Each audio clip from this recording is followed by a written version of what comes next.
Hey everybody, and welcome to Something You Should Practice this weekend. This weekend, I want you to work on double stops and sliding only one note of that double stop. So you've heard me say before, and you will continue to hear me say throughout this series, that we rarely play an unadorned note. So maybe it's got a little bit of a slide to it, or a droning string that we're also playing along with it, or a little vibrato or whatever. And one of the things that I love to do is to play a double stop where I plant one finger and slide the other. So we're gonna work on what I call the 3-in-1 double stop. You've played it before, I'm sure. So D3 and A1. So let's just find those first. But to really give it the style that we want, we're gonna slide the A1 into place. So make sure that's in tune. You can always check with your open G.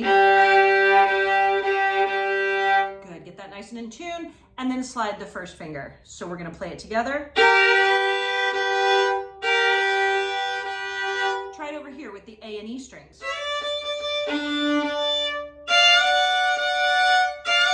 That's a D chord, by the way. This is a G chord. And over here is C chord, so G and D strings. So when you're playing something like a little fill,